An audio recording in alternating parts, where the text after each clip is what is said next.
Olá, bom dia a todos. Vamos esperar o pessoal entrar para a gente poder chamar o nosso convidado.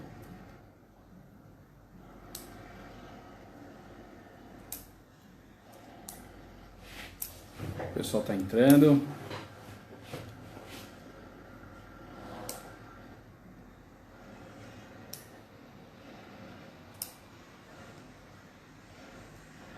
Vamos esperar mais um pouquinho para o pessoal entrar, para a gente bater um papo legal aqui com o Marinho.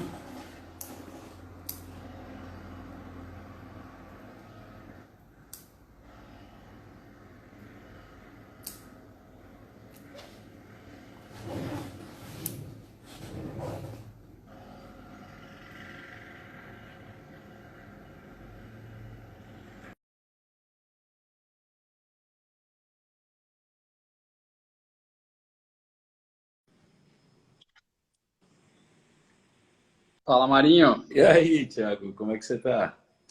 Bom dia, tudo bem? Tudo certo. E por aí, como é que estamos? Em quarentena. Quarentena.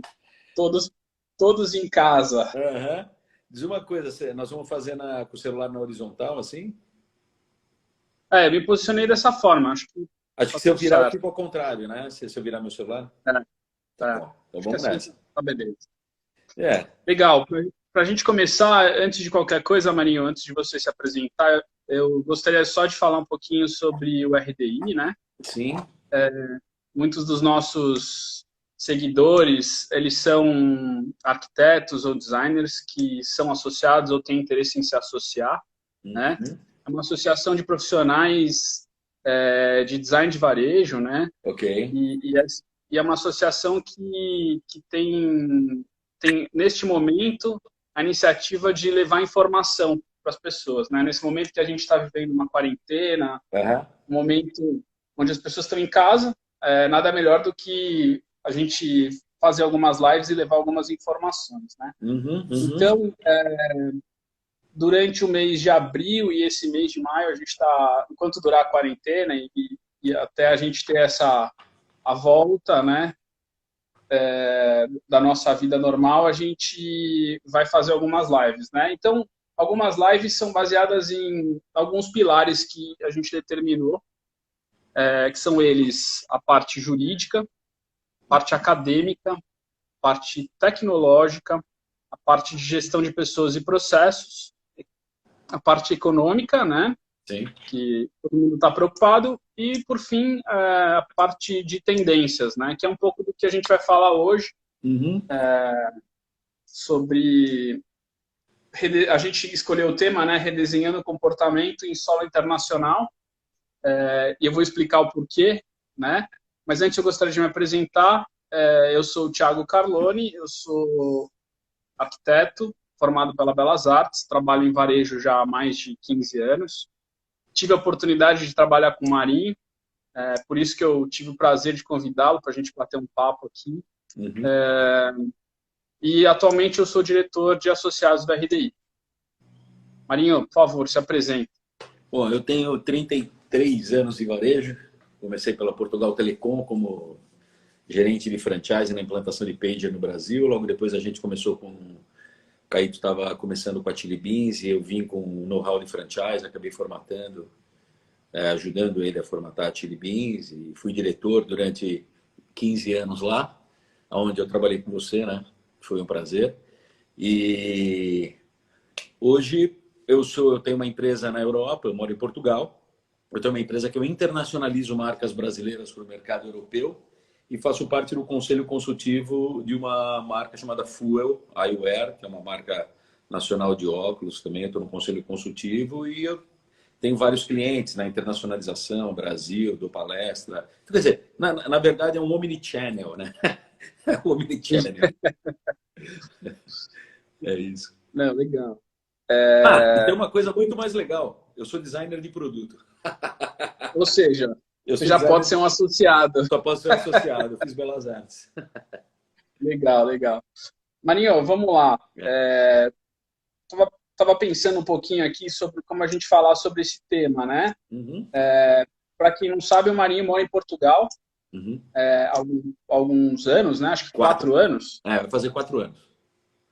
E nada melhor do que quem tem a vivência de lá e a vivência daqui, né? Porque acaba tendo por aqui, tendo clientes aqui, tendo clientes lá, para poder falar um pouquinho sobre esse momento, né? Uhum. Então, eu queria saber de você, Marinho, como que você enxerga o momento que a gente está vivendo, pensando nessa questão da internacionalização de marca, no comportamento das pessoas?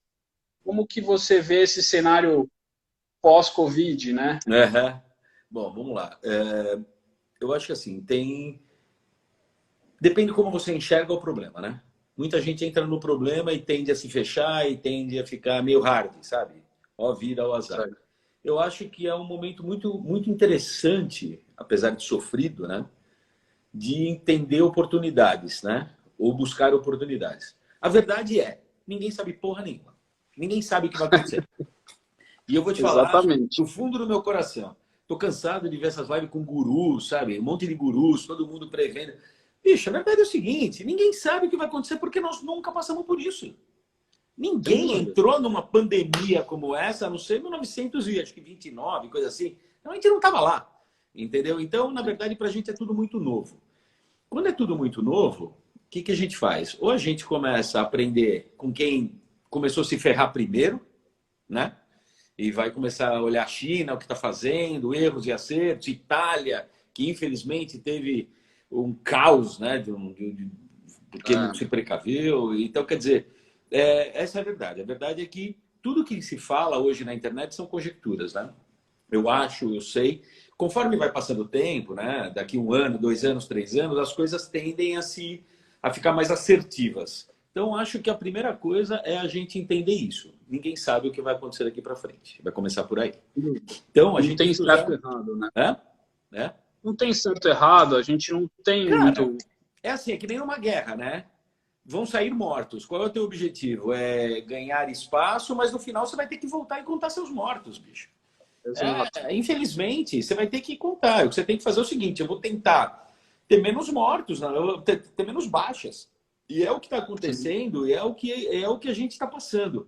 Só que a gente está passando por uma oportunidade que eu acredito que o mundo está tendo que crescer em 2 meses o que não cresceu nos últimos 20 anos. O profissional, o empresário, o arquiteto, as pessoas que estão no varejo, as pessoas. Muita gente, vamos falar de omnichannel, vamos falar disso, vamos falar de arquitetura, vamos falar de trazer tendências, não sei o quê. No final das contas, você sempre está dentro da sua roda, né? Do dia a dia, Sim. e você não dá aquele pit stop para falar, não, agora eu vou falar disso porque eu tenho que me preparar. Eu ouvi uma frase, eu falei outro dia numa live disso, eu ouvi uma frase do Justus, uma vez que eu estava conversando com ele numa convenção da Associação Brasileira de Franchising, e aí uma pessoa perguntou para ele como é que ele se portava em épocas de calmaria, né? E ele falou uma frase que eu gostei muito, ele falou assim, eu me preparo para a tormenta. É. E é O melhor engraçado, né? momento para você se preparar é na hora que as coisas dão uma tranquilizadas, né? E é o que você está vendo hoje, né? Você está vendo muita mortalidade e tudo mais, porque muita gente não estava preparado para uma tormenta, na verdade, estava preparado para a tormenta que eles acreditavam que era uma tormenta, né? E isso é uma Sim. coisa que ninguém se prepara para uma coisa que você acha absurda, por exemplo. E acho que a partir de agora as pessoas vão começar a se preparar. Porque eu acho que isso daí, trazendo para o nosso mundo do design, da arquitetura e tudo mais, eu acho que o arquiteto está tendo uma oportunidade muito grande de repensar não só estética e design, mas comportamento.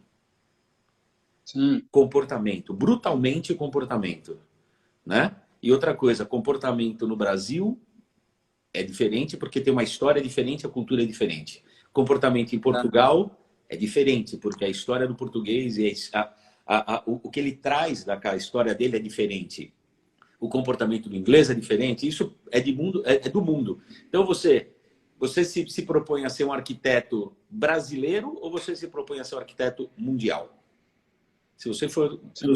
se propor a ser um arquiteto mundial, você tem que entender de comportamento do ser humano e história de cada um desses países para poder entender como é que eles consomem. Sem dúvida. E nós, como arquitetos, a gente tem que estar sempre com a cabeça aberta, Sim. porque a cultura de cada país, não só a parte técnica, né, Uhum. da arquitetura em si, né, mas a cultura de cada país muda, o comportamento muda, Tal. E agora a gente vai ter que ter um cuidado ainda maior, Total. né? Porque a gente já está começando a criar algumas barreiras, né? Aham. E isso está fazendo com que a gente já comece a projetar com o pé atrás. E, na verdade, eu acho que a gente tem que pensar que, cada vez mais, a gente vai ter que olhar a cultura de cada espaço, de cada cliente Cara, e desenvolver um projeto. olha, quer ver? Eu vou tirar um exemplo muito simples. O brasileiro tem uma influência muito forte do americano, né? Daquele consumo por impulso, aquela coisa mais agressiva do consumo, né? O brasileiro vem com esse histórico, né? Vem com esse aprendizado. Isso quer dizer o quê? O produto ele tem que pular na tua frente para você tropeçar nele e ele tem que ter uma estética muito forte. Você tropica nele. Por isso que o quiosque vai muito bem, o quiosque funciona muito bem. Você tropeça nele, quando você levanta, você sai com o produto, né? O europeu não. Sim. O europeu, ele compra quando ele confia na tua marca, ele compra quando ele conhece a sua história, ele compra quando ele confia que aquele produto teve o porquê de existir. Então, a venda por impulso na Europa é muito baixa. Se você começar a colocar produto para esse cara ficar tropicando no meio, ele se incomoda. É Sim, mais vai fácil criar você contar a barreira, né? história desse produto. Pô, pra você ver, quer ver? Vou te dar um exemplo. Logo que eu cheguei em Portugal, eu fui olhar, eu olho fachada, adoro fachadas, né, bicho? Fachada assim, eu sou apaixonado por fachada. Você sabe porque eu sou chato pra cacete com isso, enchi muito saco. Então, Sabemos. é, então o que que aconteceu? O Sabemos. que que acontece? Uma coisa que me chamou muita atenção nas fachadas lá, apesar delas serem tombadas, a maioria ser tombada, né? Então você tem que tomar um cuidado muito grande, porque muitas vezes você olha na frente e diz assim, papelaria, não sei o quê, 1800 e pouco. Você olha o restaurante dentro, porque é tombado inclusive a fachada, o logo. Você não pode mexer naquilo. Ah, você não pode mexer em Você não pode nada. mexer. Olha que doideira. Isso, se você achar isso como um problema, isso passa a virar um problema. Se você conseguir fazer isso virar divertido, você consegue trazer isso para o marketing. Então, a arquitetura influenciando no marketing do brand, entendeu? Que é muito legal, né? Sim, uma coisa está atrelada à outra. E uma coisa que eu percebi, eu lembro que eu passei por uma borracharia, né? Uma borracharia. E na fachada da borracharia estava escrito assim, o nome da borracharia, que eu não me lembro qual era, mas estava assim, somos a mesma que atua aqui desde 1900 e tal lá. Então, o que acontece? Esse cara mudou a marca, ou ele vendeu para outro, não sei qual foi a história, mas ele quis manter, em vez do desde 1900 e pouco, não, nós somos a mesma, que estamos aqui desde 1930 e poucos, então o serviço é o mesmo. Por quê? Porque Sim, o europeu vai olhar isso antes de entrar. Entendeu? e é muito engraçado, né? Porque cada cultura enxerga isso de uma forma. Talvez Claro. a gente que tem poucas restrições, né, aqui no Brasil de tombamento, põe para baixo Pô, e acabou, já. refaz e faz do Ah, nosso aconteceu uma jeito. coisa. Ah, a Melita, que legal. A Melita é uma advogada que eu adoro, adoro, uma querida. Elita, ela é nossa diretora jurídica da Ah, RDI. eu amo essa menina. E agora ela tá na Itália, eu preciso melhorar essa Covid para ir visitar ela. Mas tem outra coisa muito legal, você vê, quando a gente foi levar a Chili Beans para o Kuwait, e a gente começou a rodar os shoppings antes de fazer a implantação e tudo mais, me chamou muita atenção que todas as fachadas estão escritas no nome da marca, mas em árabe também. Tem Então você tem. os dois nomes na frente. Outra coisa, em Portugal, o McDonald's não é vermelho e amarelo. O McDonald's em Portugal é verde e amarelo. E você sabe por Já quê? tem uma. Porque em Não Portugal, se sei. você escrever uma carta, se você escrever um comunicado para a professora da escola do teu filho, mas com a caneta vermelha, é a maior falta de respeito que É existe. mesmo? E daí Olha fala, que não, loucura. porque o McDonald's aqui mudou. Não, ele mudou por causa disso. A verdade foi essa que eu conversei com o pessoal do Mac lá. Por quê? Porque o vermelho é meio falta de respeito. Então o Mac adotou isso lá atrás e colocou verde e amarelo e não vermelho e amarelo. É Então um tem. toque. Mas é cultura, você entende? Ele foi olhar o comportamento, a cultura, a história e trouxe isso para a arquitetura. E representou isso no design da loja, na arquitetura da loja, entendeu? Então, a função do arquiteto é muito importante na releitura de comportamento. Não só pensar em como é que eu trago mais venda, melhor trânsito, espaço, não. É extremamente comportamental. Na internacionalização, é muito importante o arquiteto ter isso muito claro na cabeça. E você acha, Marinho, que nesse momento, Uhum. momento de crise, né? Toda crise já é uma oportunidade. Você acha que é uma oportunidade para nós, arquitetos, poderem fazer algum tipo de trabalho no exterior, poder levar um pouco da nossa cultura para lá e, ao mesmo tempo, aprender com a cultura de lá, enfim? Cara, eu acho que não é nem só no momento de crise. Isso daí já aconteceu no momento que a internet apareceu, né? Vamos ser sinceros. No momento que a internet foi criada, se você ficar olhando só para dentro do seu micromercado, né? Sua região, sua cidade, coisa assim, você já está extremamente limitado, né? Vamos começar por aí. Quando vem Sim. a crise, o que acontece? Você, você consegue fazer boas parcerias, porque essa crise, ela tem um momento para acabar, ela vai acabar. Ela Sim, vai vai deixar acabar, mortos, mas ela vai acabar. Ponto. sem Isso dúvida. daí todo mundo sabe. Vão vir outras.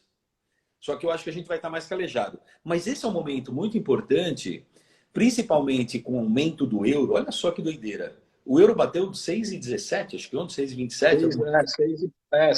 Quase 6,20, O que né? acontece? O que é mais fácil para mim em Portugal? Contratar um arquiteto português ou fechar com você aqui no Brasil que você me cobra em real? Pensando economicamente, é mais fácil você contratar um arquiteto brasileiro. Começa por aí. Isso daí já acontecia, tá? Com esse aumento do euro mais ainda. Sim, Se você está preparado e entende Portugal, você vai ganhar, você já tem uns puta benefícios em operar uma obra lá em Portugal. Fora isso, você tem uma influência americanizada porque você é brasileiro, que é uma coisa que o arquiteto de lá não tem. Por mais que ele estude e tudo mais, se você consegue transitar nos dois mundos, você já tem o plus, né? Vamos falar por aí. Agora, quando vem uma pandemia, né? A gente tem que parar e entender o seguinte: quais são as oportunidades que vão aparecer nesse momento de pandemia. Primeiro, as lojas estão fechadas, então você tem tempo para, se você tivesse que fazer qualquer adaptação, é melhor você fazer uma adaptação com a loja fechada do que com a loja operando, você sabe disso. Tanto é que a gente sim. tem que fazer sempre de madrugada nos shoppings e tudo mais. Tempo para o arquiteto é um inimigo.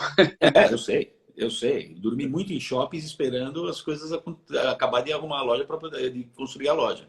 Então, nesse momento, as lojas estão fechadas. Então, tem uma oportunidade. E eu já vi muita marca, isso está acontecendo.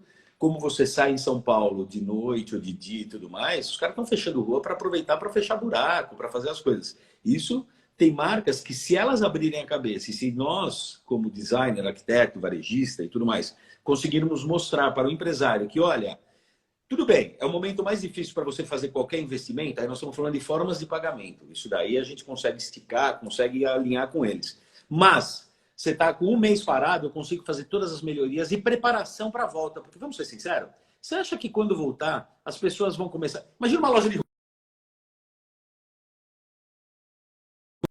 Pega a mesma roupa, experimenta a roupa, tira a roupa.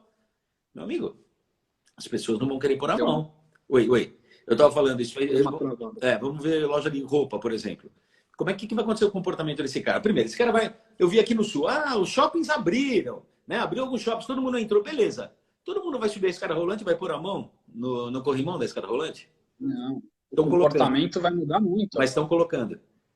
Outra coisa, Então, você tem uma loja de roupa. O cara entra, pega uma roupa, experimenta uma roupa. Quando tira essa roupa, você faz o quê? Você vai higienizar essa roupa para o próximo experimentar?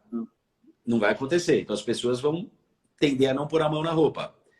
Você vai deixar as roupas coladas numa arara virada de lado ou você vai começar a ser mais explícito na exposição do seu produto? E as empresas como a Tiribins, que você pega experimentos, pega experimentos, pega experimento, pega experimento. O que vai acontecer? As pessoas vão pegar e experimentar? A verdade é que ninguém sabe. Mas a gente tem que entender que o comportamento vai mudar. sim, pelo menos alguns cuidados precisam ser tomados, né? E não é só pôr um alquinho gel na entrada do shopping. Não é só isso que resolve. Pelo contrário, a gente está falando de uma loja, talvez uma loja menos adensada de produto, talvez uma loja com mais espaço de circulação, porque isso é uma coisa que, né, tem se falado muito. Na hora do pagamento, você dá o cartão para a pessoa passar. Lá na Europa, a gente vê muito já aqueles self-checkout, mas o self-checkout, umas máquinas, que o cara que te atende, principalmente na alimentação, ele não põe a mão no dinheiro. É uma maquininha, ele fala, pode pagar. Você pega, coloca o seu dinheiro lá, ela já faz o troco, cai, só você encosta. Isso tem muito Sim, funcionando lá na Europa, tá bombando isso daí, todo mundo, você não põe mais a mão. Isso daí é quando, imagina, você tem que dar o cartão de crédito, a pessoa põe o cartão de crédito e devolve o cartão de crédito. Você já tem que pensar que tem que ser mais inteligente. Você não vai dar mais um cartão de crédito. Você vai falar, puta, a pessoa vai meter no cartão. O que você vai fazer? Você enche de álcool gel o teu cartão de crédito, né? vai ficar limpando. Não, é o que Não dá, acontece. né? Você sai hoje, fica limpando o celular, você apoia nos lugares. Por exemplo, será que as superfícies têm que ser tão porosas? Será que elas têm mais aderência a um vírus do que uma superfície lisa? Não sei te dizer. Mas são coisas que têm que ser repensadas. São coisas que o arquiteto vai ter que repensar. As pessoas querem, por exemplo, puta, tudo que o varejista quer é que entre um monte de gente na loja para comprar, né? Para poder vender para mais gente. Desculpa, hoje tudo que eu pulo fora é entrar numa loja cheia. Né? É lógico, não. Ninguém vai querer ir numa praça de alimentação no shopping lotado, por mais que isso é uma coisa, né, que a gente, principalmente aqui em São Paulo, que a gente tem essa cultura de ir ao shopping, né, um local de serviço. Isso as pessoas vão ter alguns pés atrás, né? E sabe o que acontece? Não acho, eu acho que vai deixar marcas, e isso vai impactar mesmo nos projetos futuros. Por mais que as pessoas virem e falem assim, ah, legal, mas o ser humano ele esquece rápido, entendeu?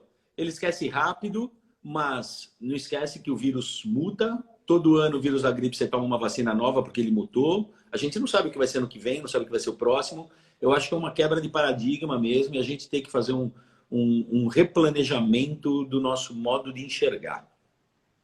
Sem dúvida. Principalmente nos projetos. Porque o comportamento do consumidor vai mudar.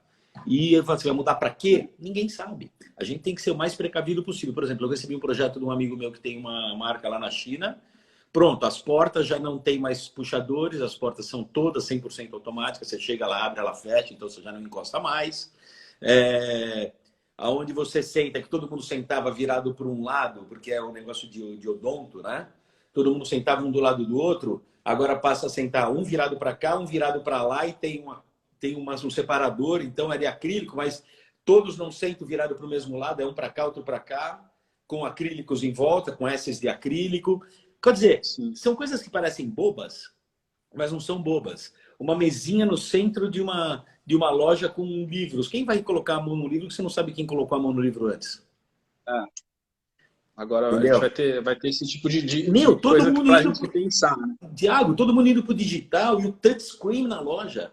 Você vai meter o dedo no touchscreen que alguém meteu o dedo? Não vai. Olha que isso eu acho que a gente tem que pensar que assim, a gente tem que usar, inclusive, esse momento como um momento de aperfeiçoamento no uso de tecnologia, enfim.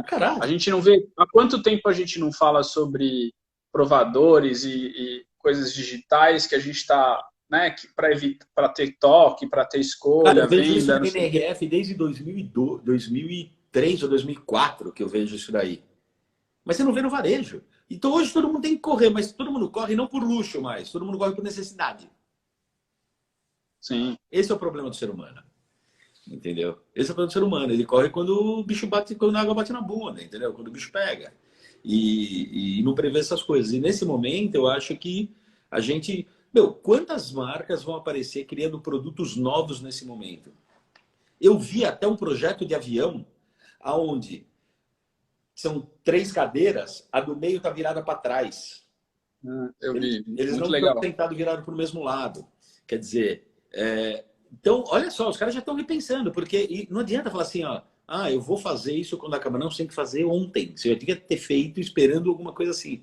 Então, hoje, você já perdeu tempo. Eu sempre falo que quem acha que está na moda já perdeu tempo. Entendeu? Porque foi criado há 2 anos atrás.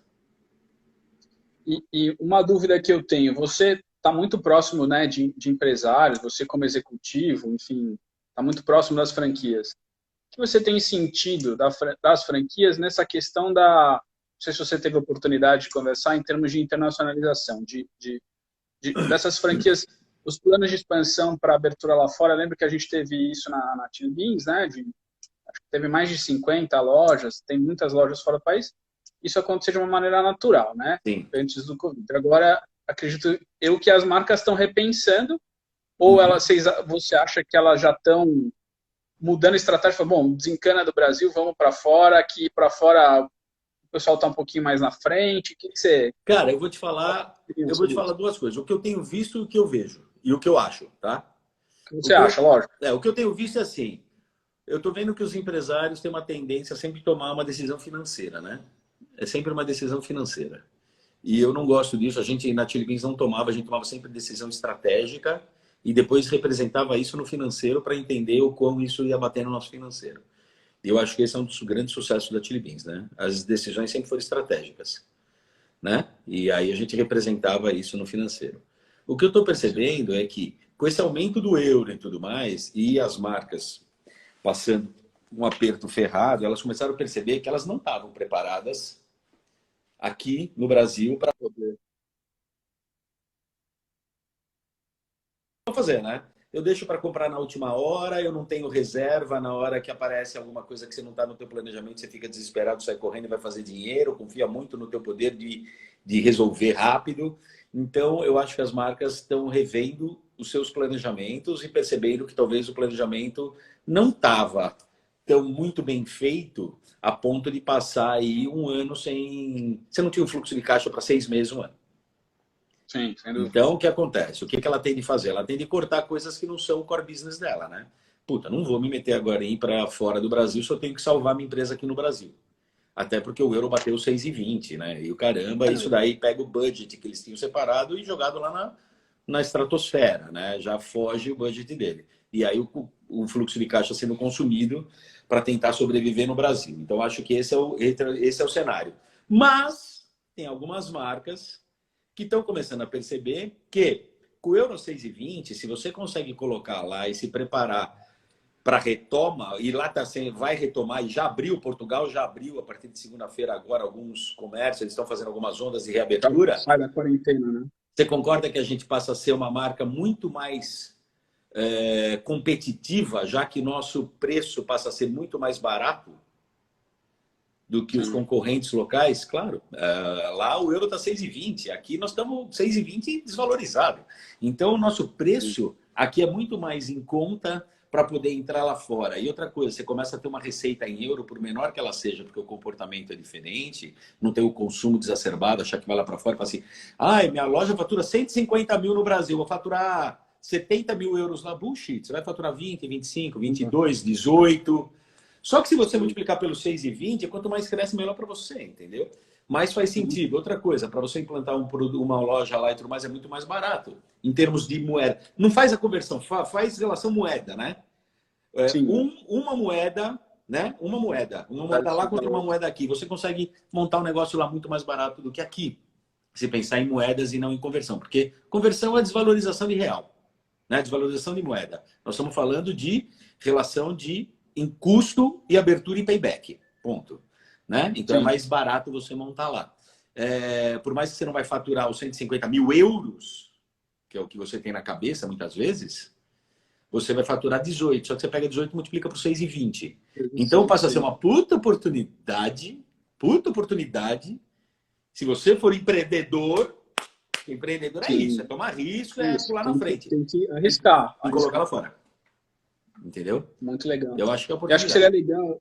Uma das coisas que a gente já conversou, que seria legal a gente comentar, acho que é o exemplo que você levou uma marca para fora, você fez uma pesquisa para essa marca entrar. Eu acho que é o exemplo da Onodera. Cara, ainda tive ontem uma reunião com eles. Olha só, quando a Onodera me procurou querendo ir lá para fora, e ela falou, eu tô com uma pessoa... É porque assim, o empresário aqui, ele tá assim, por que você vai lá para fora? Porque tá no teu planejamento de expansão ou porque alguém bateu na tua porta e quis levar? Todos! Porque alguém bateu na tua porta e quis levar. Bateu na porta, Então você começa assim, a tua empresa está preparada para sair? A tua arquitetura entende como funciona? Ela sabe, o teu arquiteto que faz seus projetos está preparado para fazer uma obra lá fora? Com quem você vai fazer a obra? Sim. Imagina, Portugal, antes dessa pandemia, o mercado imobiliário arrebentado, assim, só tem andaime, Airbnb e o caramba. Se você quisesse fazer uma loja, você ia esperar 6, 7 meses, porque o cara da obra ia falar assim, olha, você vai entrar na fila, daqui 6, 7 meses eu vou colocar. Antes disso, você não vai fazer. Aí você fala, e agora? O que eu faço? Né? Começa por aí. Então, começa com isso daí. Outra coisa, a tua equipe interna está preparada para sair? Está preparada para uma internacionalização? Muitas vezes não, porque não está no teu planejamento. E aí você expande por causa disso, porque alguém bateu na tua porta. Quando a Nodera me procurou, a primeira coisa que eu falei para ela, eu falei assim, ó, primeiro, você está preparada para sair do país? Sim, tem que Tá, ser, a gente tem que ser franco, né? tem que ser franco. Você conhece alguma coisa de Portugal ou alguém bateu na tua porta, vamos aí, tô afim.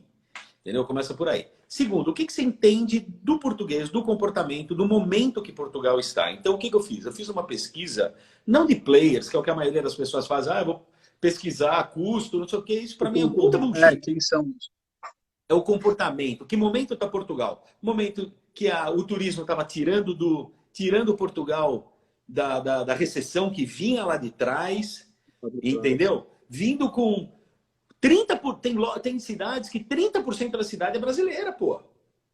Sim. Então o que acontece? Começa a vir um brasileiro que tem uma outra visão de necessidade, que é diferente do português, e que o mercado português não oferecia, não atendia esse cara. Então o português fala, pô, atendimento é uma merda. Não é que é uma merda. Ela é uma merda pro teu estilo, pelo que você procura que seja. Pela sua cultura, né? Pela sua experiência. Exatamente. Então, o que eu fiz? Eu fiz uma pesquisa de mercado com a Nodera extremamente comportamental. E aí eu peguei a dona da Nodera e a pessoa que estava afim de franquia, peguei eles de carro lá embaixo no Algarve e eu rodei durante uma semana e meia todas as cidades mostrando para eles o seguinte, olha, tá vendo aqui? Essa cidade? O português mora aqui, o estrangeiro mora aqui, ele consome aqui, ele vai para cá. E a gente fez uma semana e meia só comportamental para decidir que cidade a gente ia entrar. Porque o resto é processo, meu amigo. Sentido. O resto é processo. Aí depois você desenha o processo, tá tudo certo. Sim. Se você acerta o comportamento... Justo processo para internacionalizar a marca, né? Por exemplo, eu fiz uma marca de underwear que queria ir para lá e tudo mais. E não, porque eu vou mandar meus produtos daqui, porque eu vou mandar não sei o que daqui, porque eu vou fazer daqui. Aí eu cheguei, peguei a parte de cima da underwear dela e percebi o seguinte, que a distância que ela tem de costas das alças, a europeia é mais larga. Não ia funcionar com os modelos. Já não ia dar certo. Então a gente fez o quê? Uma regulável, que pudesse atender mais pessoas, até porque Portugal, você tem muita gente de fora, então não dá para você fazer olhando o tamanho da portuguesa, tem que olhar que você tem uma multicultura lá dentro, então você tem que colocar alguma coisa mais adaptável, isso pensando em produto. Então, cara, comportamento é tudo, né? Se você é arquiteto, entende o comportamento, olha só, você tem que ser um estudioso de comportamento para representar no design da loja, mas no fundo, o design ele só encanta. O que faz é que você pensou no comportamento. Você pega um produto e joga no final da loja para fazer esse cara andar a loja inteira. Se você... Porra, aqui no Brasil a gente colocava produtos muito perto para você andar e o produto bater em você, o produto te chama, entendeu? Então bate e fala, opa. Aí você entendeu? Essas estratégias que se usa. Você tem que pensar que lá as estratégias são outras. E a experiência de consumo também, né? Quando a gente... Arquiteto de varejo, basicamente... trabalha em cima de experiência de consumo, né? Agora, pós-Covid, pensando, principalmente falando, né, da parte europeia, que já tem uma cultura diferente e tudo mais, a gente tem que ir fazendo esse processo de aculturamento, de entender as necessidades e se aproximar mais. Tiago, a gente tem que entender o que o consumidor vai entender como experiência. Antigamente a experiência era ser agressivo, eu quero bater nos produtos, que hoje a experiência pode ser, eu quero estar seguro daquela loja. Eu não quero que ninguém esbarre em mim, por exemplo. Eu não quero ter que botar a mão na maquininha de cartão. Eu vou entrar com a minha filha na loja e eu sei que minha filha vai poder ficar solta, brincando, que ela não está em risco de encostar em alguma coisa que pode infectar ela. Pode parecer paranoia, mas vamos ser sinceros, puta... A gente tem que pensar, porque a gente não sabe o que vai acontecer com o consumidor depois. Pode ser que o consumidor seja noiado. Pode ser que não. Pode ser que ele desencane total, nunca mais aconteça nada e ele volte. Mas a gente não sabe, a verdade é essa. Né? Não, agora é o momento de a gente ter que voltar, as coisas tem que começar a abrir, a gente precisa começar a entender, olhar um pouquinho para fora, né, dos países que já saíram da quarentena. Tem que olhar para fora e entender como eles se comportam pela cultura deles. Porra, porque o pessoal fala assim, por que Portugal tem que ser estudado? Porque não teve tanto aumento. Mas primeiro, tem um problema, tem um benefício geográfico. Ele só tem uma divisa, Espanha, o outro lado é mar, acabou. Então, fecha a fronteira, fim e papo, tá isolado. Segundo, o português é cagão. Na hora que ele viu que a Itália deu merda, a hora que ele viu que a Espanha começou na merda, ele se fechou, ele não esperou o governo falar, oh, você tem que entrar em lockdown. Ele mesmo se fechou a porta e ficou lá dentro fechado, que foi o que salvou ele. E tá saindo ele mais rápido. Então, quer dizer, agora você vai falar, ah, na China não sei o que, saiu. Claro que saiu. Você fala para os caras, olha, anda todo mundo em fila, olhando para lá, ele vai andar em fila para olhando para lá. Agora, se chega no Brasil e fala assim, entra em lockdown, você tem 40% de pessoas em quarentena e o restante tá na micareta. O país é muito grande, né? E a cultura, cara. Legal. A cultura. A cultura da insubordinação. E eu não tô falando que é bom, que é ruim. Tô falando que é diferente, cara. Entendeu? Então, vamos lá. Vamos ver se a gente está na mesma página. Então, você acha, então, que a gente tem muita oportunidade como arquiteto para poder fazer esse tipo de trabalho, né? Eu mesmo já tive a oportunidade de fazer alguns trabalhos para fora. Você fez no Uruguai, não foi agora? Alguma coisa assim, com a Hering, né? Eu fiz. Não, inclusive, eu tenho um cliente que é um cliente meu aqui no Brasil que mora em Portugal também, que quer fazer uma rede de pizzaria, porque lá ele sentiu essa necessidade, essa carência, e ele quer ter um arquiteto que é um cara que ele confia e que ele consiga fazer esse processo de uma forma mais natural. Tiago, eu vou te falar uma coisa. Vocês, arquitetos, eu acho que não só arquiteto, hoje todo profissional e os arquitetos têm uma oportunidade incrível de pensar mundialmente e não mais regionalmente. Você quer continuar sendo um arquiteto brasileirinho aqui, fechado aqui? Ok, é uma decisão tua. Mas se você quiser se destacar no meio dos arquitetos, pular para frente, olhar mundial. Olha o mundo hoje está dentro de uma tela do computador, meu amigo. Né? Eu tenho cliente no Canadá, eu tenho cliente no Emirados Árabes, eu tenho cliente em todo outro lugar e eu faço tudo sentado na minha sala, de bermuda, brother. E isso é com vocês a mesma coisa. A gente tem essa oportunidade. E nesse momento é uma oportunidade brutal. Olha só que coisa incrível. Antigamente você ficava brigando com o cliente para tentar falar com o cliente. Aí você fala assim, puta, onde está meu cliente? Ele está correndo no contador, ele está correndo não sei aonde, ele está correndo não sei aonde. Você fica tentando falar com o cara. Hoje, você sabe onde está teu cliente. Ele está sentado numa mesa olhando uma tela de computador. É muito mais fácil falar com ele, cara. Hoje em dia a comunicação é mais rápida, enfim. Isso é certeira. É certeira. Manda na testa na internet dele que você vai ver se esse cara não te vê. Ele te vê. Não tem jeito. Olha que oportunidade. Eu acho que a nossa...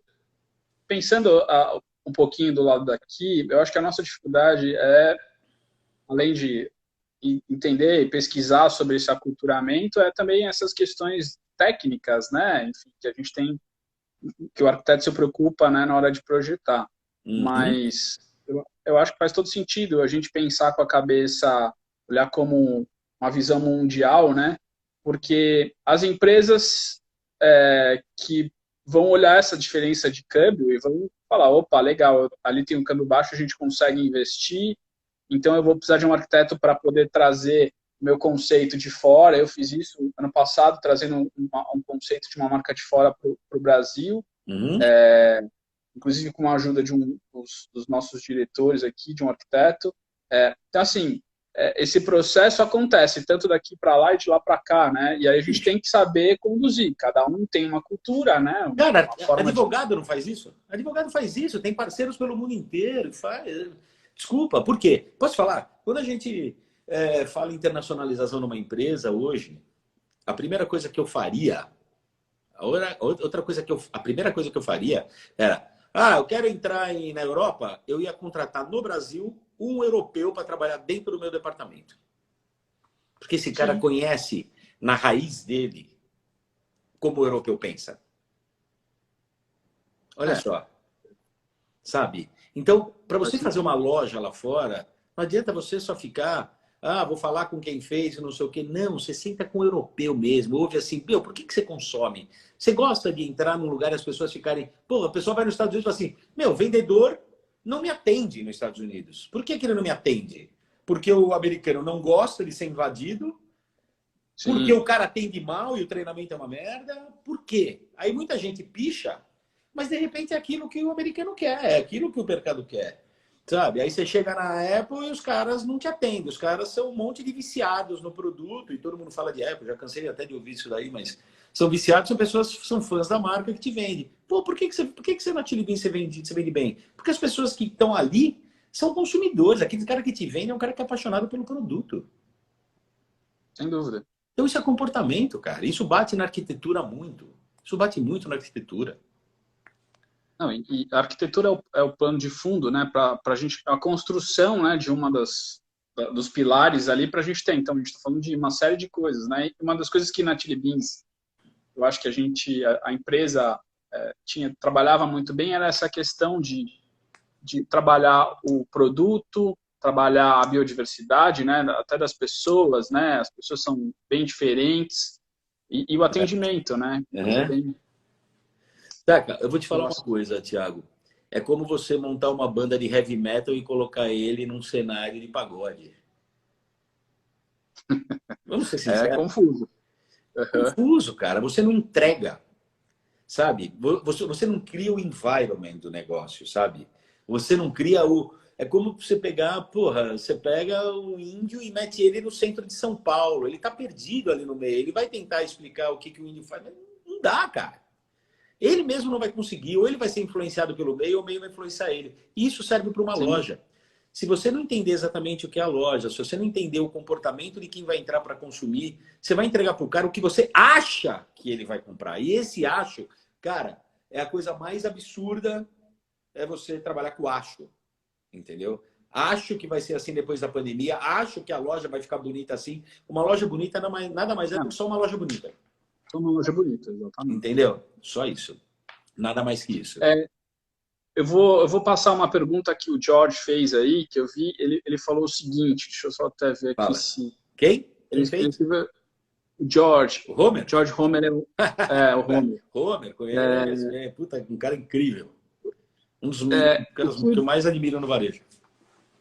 O que o designer brasileiro precisa para se internacionalizar? Ele precisa abrir a cabeça e parar de ficar olhando só para o micromundo dele. Ele tem que começar a se relacionar com pessoas lá de fora. Ele tem que começar a ouvir pessoas lá de fora. Eu acho que tem que baixar um pouco a bola. Eu acho que o profissional brasileiro, não estou falando do designer ou o arquiteto, eu estou falando do próprio ser humano brasileiro, tem que baixar um pouco a bola. Executivo, né? O executivo, seja quem for, baixar um pouco a bola e entender que, assim, quando você fala, você ensina, quando você ouve, você aprende. Show. Entendeu?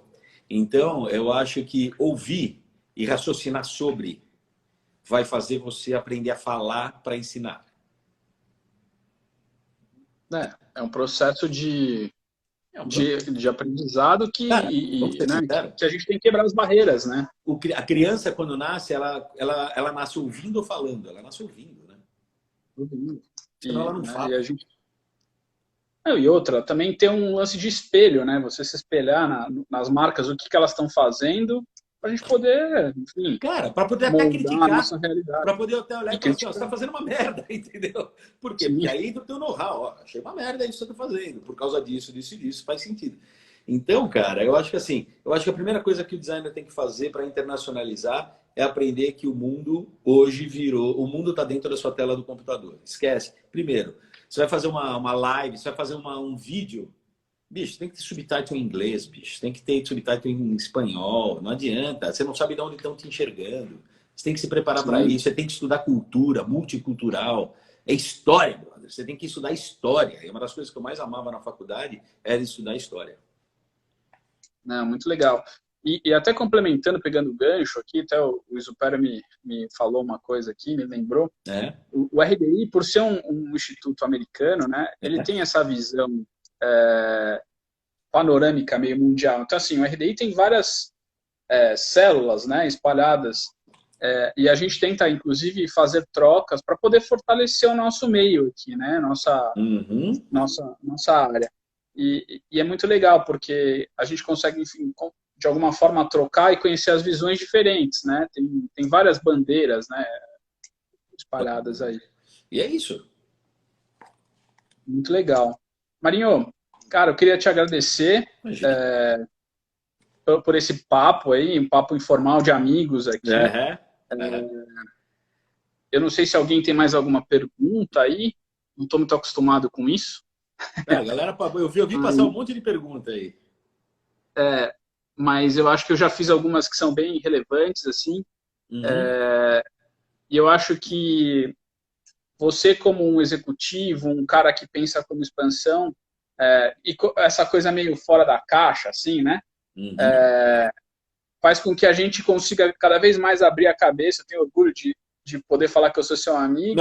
E também eu tenho orgulho de você, bicho. Tá louco?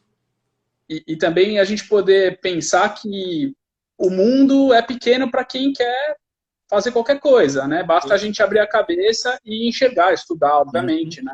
Tiago, E aprender com as dificuldades. cara, eu queria primeiro te agradecer a oportunidade de você me chamar para bater um papo aqui, porque a gente bate papo semanalmente, né? Isso que é legal. A gente não para de aprender um com o outro, é muito legal, adoro. Agradecer a Melise bastante, a nossa presidente aí, que é uma pessoa que eu admiro demais. Agradecer o RDI e falar para vocês o seguinte, bicho, se vocês quiserem ganhar o mundo, vocês têm que abrir a cabeça. Vocês têm que olhar para onde vocês não enxergam. Vocês têm que subir no banquinho, olhar por cima e entender que o horizonte não é aonde você acha que ele é bem para frente. Tirar um pouco essa tua visão, e eu não estou falando que vocês têm ou que a galera tem, tudo mais, mas para quem tem uma visão míope, sabe? De achar que o horizonte fica logo depois do dedo do seu pé, entendeu? E não é. E você pode alcançar. Você consegue alcançar. Você deixa de ser um arquiteto medíocre como um monte que tem por aí e passa a falar assim, nossa, o cara tem uma visão fora da caixa. Porra, nada mais é do que você subiu 3 andares e olhou para cima, enquanto ninguém tá olhando comigo, pô. Entendeu? Sai um pouco da casinha. Sai fora, bicho. Sabe, tudo que você achar que é absurdo para quem não consegue fazer, cara. Quebrar essas crenças meio limitantes e olhar o mundo como de uma forma global, literalmente, né? Bicho, é o que eu faço na minha vida. E você não consegue ser um profissional com uma vida diferente. Então, quer dizer, o teu profissional e o teu pessoal se misturam. E isso tem que fazer parte da sua vida. Quando faz parte da tua vida, você expõe isso nos seus projetos, você expõe isso no resultado que você dá. Quando a Nodera sentou comigo, ela falou, nossa, eu nunca pensei em ver assim. Mas é lógico, porque eu subi 3, 4, 5 andares, olhei por cima e trouxe para ela uma resolução que ela estava dentro do micromercado dela, não enxergando. Então é isso, cara. Você vai ser um arquiteto diferenciado se você conseguir enxergar o que os outros não enxergam. É isso. Eu acho. E também tem a questão da adaptabilidade, né? Agora é o momento de você se adaptar, ser flexível, você abrir a cabeça e pensar que a gente tem N possibilidades, né, a partir daqui, e o mundo pode ser pequeno para a gente, né? Cara, é isso. O mundo já está pequeno para quem está enxergando. Entendeu? O mundo está... Quem se salva não é mais forte, quem se salva é o mais adaptável. É isso aí. Entendeu? Muito legal. Tiagão, obrigado. Viu? Cara, obrigado por esse papo. É sempre muito gratificante a gente poder trazer um pouco de informação. Queria aproveitar e falar para as pessoas que ainda não se associaram ao RDI, que se elas tiverem interesse, é comigo que a gente acaba fazendo esse primeiro contato, e se a gente tiver a oportunidade de passar um pouquinho do nosso conhecimento para as pessoas e a gente cada vez mais fortalecer o nosso segmento, a gente vai conseguir aprender juntos e ensinar também. É isso aí. Parabéns. Marinho, muito obrigado. Eu que agradeço. Tamo junto, cara. Um abraço para todos. Obrigado, querido. Fica com Deus. Valeu. Tchau, tchau.